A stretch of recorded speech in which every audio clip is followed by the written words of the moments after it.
জীবন শিক্ষার এভরি মোমেন্টে সবাইকে স্বাগত। আজকে আমি আপনাদেরকে নিরামিষ কুমড়োর রেসিপি করে দেখাবো। আসুন তবে দেখে নেওয়া যাক এই রেসিপির জন্য আমি কি নিয়েছি। এই রেসিপির জন্য আমি নিয়েছি 500 গ্রাম কুমড়ো আর নিয়েছি একটা গোটা আলু। তার সাথে নিয়েছি কয়েকটা কাঁচা লঙ্কা। কুমড়োটাকে আমি ডুমো ডুমো করে কেটে নেব। আলুটাকেও ঠিক সেইভাবে একইভাবে কাটব আর কয়েকটা লঙ্কা চিড়ে নেব। বাকি কুমড়োটা আমি একই রকমভাবে কেটে নেব। কাটা হয়ে গেলে পুরো কুমড়োটাকে আমি ভালো করে ধুয়ে নেব। দেখছেন আমি ধুয়ে নিচ্ছি। নেওয়ার পরে আমি এটাকে অন্য একটা পাত্রে তুলে নেব। সব তুলে নেওয়া হয়ে গেছে। এবার আমি আলুটাকেও একই রকমভাবে কেটে নেব। আলুটা আমার কাটা হয়ে গেছে। এবার আমি আলুটাকেও ওই একই পাত্রের মধ্যে আলাদা করে ধুয়ে তুলে নেব। আলুটা আমার সমস্ত ধুয়ে তুলে নেওয়া হয়ে গেছে। এবার আমি লঙ্কাগুলোকে ধুয়ে নিয়েছি। নিয়ে একে একে সব কটা লঙ্কা চিড়ে নেব রান্নার জন্য।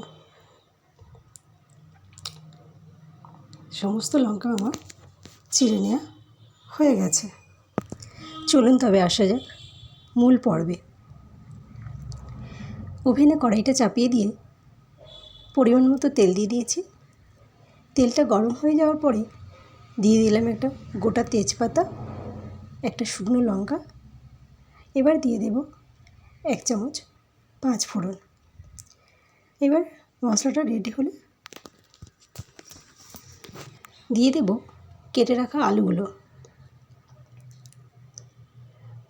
সব আলুগুলো দিয়ে আমি ভালো করে ভেজে নেব।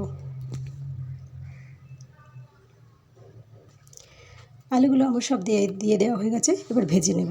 আলুগুলো আমার মোটামুটি ভাজা কমপ্লিট হয়ে গেছে। এর মধ্যে দিয়ে দিলাম চিড়ে রাখা কাঁচা লঙ্কাগুলো দিয়ে ভেজে নেব একবার। এবার আমি কেটে রাখা কুমড়োগুলো দিয়ে দিলাম। দিয়ে সমস্ত সবজি একসাথে করে ভালো করে ভেজে নেব। দেখা গেছে ভেজে নেব। এবার আমি সমস্ত সবজিগুলো ভালো করে একবার ভেজে নেব। সমস্ত সবজি ভালো করে ভেজে নেওয়ার পরে এর মধ্যে দিয়ে দেব 1 চামচ হলুদ গুঁড়ো। দিয়ে সবজিটাকে নাড়িয়ে নেব একবার। এবার আমি এর মধ্যে দিয়ে দেব 1 চামচ জিরে গুঁড়ো। জিরে গুঁড়োটা দিয়েও আমি আরেকবার নাড়িয়ে দেব। এর মধ্যে দিয়ে দেব 1 চামচ ধনে গুঁড়ো। দিয়ে সমস্ত সবজির সঙ্গে মশলাগুলোকে ভালো করে মিশিয়ে দেব নাড়িয়ে চাড়িয়ে। এবারে আমি এর মধ্যে দিয়ে দেব 1/2 চামচ শুকনো লঙ্কার গুঁড়ো। দিয়ে সমস্ত সবজির সঙ্গে ভালো করে মিশিয়ে দেব। লঙ্কাটা আমি দিয়ে দিলাম। দিয়ে এবার সমস্ত সবজির সঙ্গে ভালো করে মিশিয়ে দেব। দিয়ে কিছুক্ষণের জন্য চাপা দিয়ে দেব।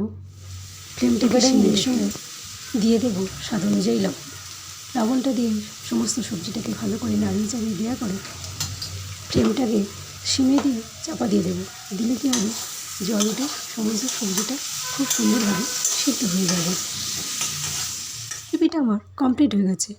ফ্লেমটাকে অফ করে দিয়ে আমি নামিয়ে নেব। আমার চ্যানেলে নতুন বন্ধু হয়ে থাকলে চ্যানেলটা সাবস্ক্রাইব করে নেওয়ার অনুরোধ রইল। পাশে থাকা বেল আইকনটাকে প্রেস করে দেবেন। তাহলে আমার চ্যানেলে যখনই নতুন নতুন কোনো রেসিপি ছাড়বো সবার আগে আপনাদের কাছে পৌঁছে যাবে। সবাই ভালো থাকবেন, সুস্থ থাকবেন। আজ এই পর্যন্ত। আবার অন্য কোনো দিন হাজির হয়ে যাব অন্য কোনো নতুন রেসিপি নিয়ে। ধন্যবাদ।